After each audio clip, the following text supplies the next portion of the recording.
Can I tell you something embarrassing? Always. My colleague pulled me aside last week and told me that some people in the office think I am unfriendly. And are you? No, I am one of the friendliest people I know. I say what I mean. I am direct. I thought that was a good thing. It is a good thing. But there is a difference between being direct and being direct without softening. And in English specifically, that difference is enormous. What do you mean, softening? In many languages, directness is a sign of respect. It means I trust you enough to say exactly what I mean without decoration. But in English, especially in professional and social settings, the decoration is not optional. It is part of the message. So if I skip the decoration, I sound rude even when I am not trying to be. Even when you are actively trying to be helpful. And if you have ever been told you seem cold or unfriendly or abrupt and had no idea why, you are in the right place. We teach real conversations here, not textbook English. Subscribe to the English Parent Lab. New episodes every Monday, Wednesday, and Friday. Let me show you the difference. Same message, two versions. Tell me which one sounds friendlier. Version 1. That is wrong. Version 2. I think there might be a small issue with that. Version 2, obviously. But they mean the same thing. They mean the same thing, but they feel completely different. Version 1 closes the conversation. Version 2 opens a discussion. And in English, the way something feels is often more important than what it means. So, English is more about feeling than meaning? English professional and social communication is heavily feeling-based. The content of what you say matters, but the packaging matters almost as much. And when you come from a language where direct is respectful, the packaging feels unnecessary. So you skip it. And the English speaker receives the content without the packaging and feels the impact of the missing packaging more than the content itself. They feel the bluntness more than they hear the message. Every time. And then you are confused because you said the right thing and somehow it still landed badly. The framework is simple. Every direct statement needs one of three things around it: a cushion before it, a reason after it, or a question at the end. Cushion, reason, question. A cushion softens the landing before the message arrives. I might be wrong, but...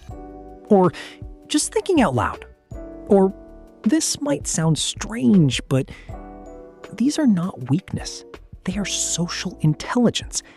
They signal that you are aware the message might land hard, and you are choosing to arrive gently anyway.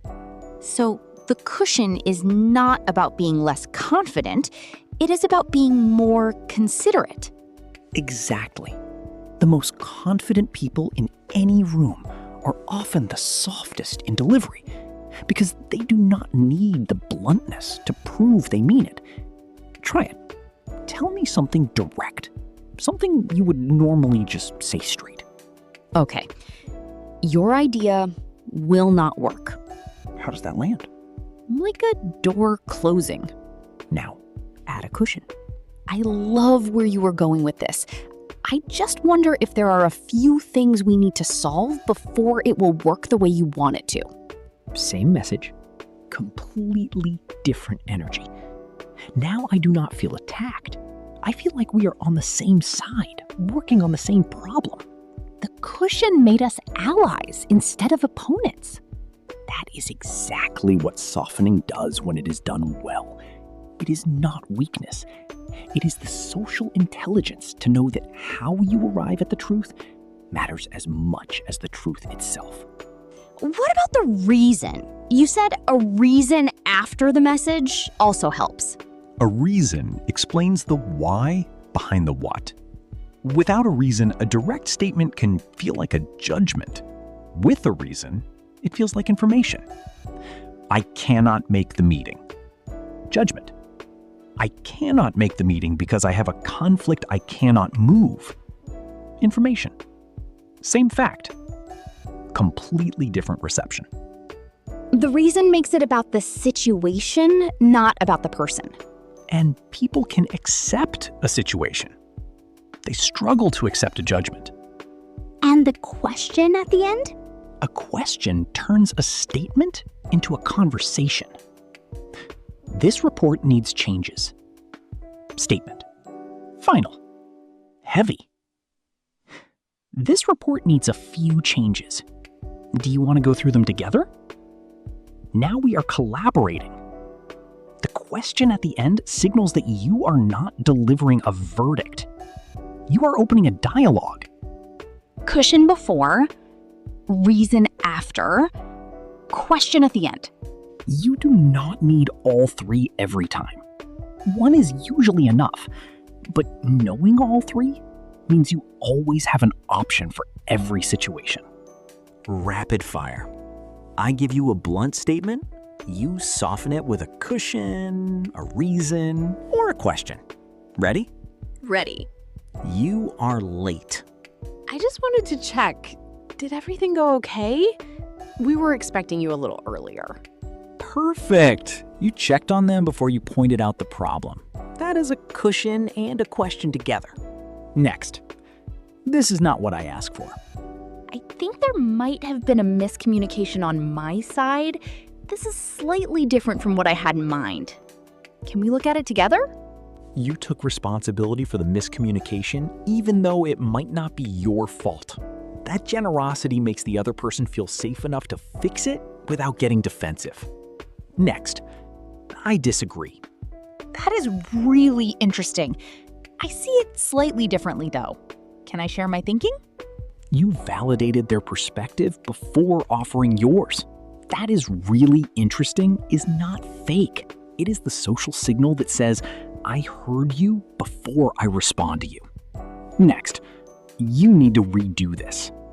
There are a few things here I think we can strengthen. Would it help if I walked you through what I'm seeing? You made it a we problem, not a you problem.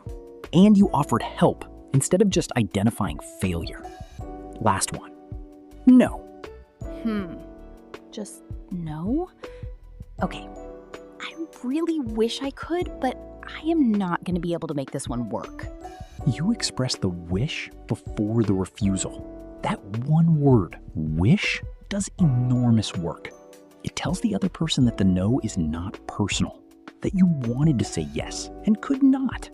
That small gesture of humanity around a refusal is what keeps relationships intact. So it's not about hiding the truth? It is about how you carry the truth into the room. A harsh truth delivered gently is still the truth, but it arrives without damage. A harsh truth delivered gently. Is still the truth, But it arrives without damage.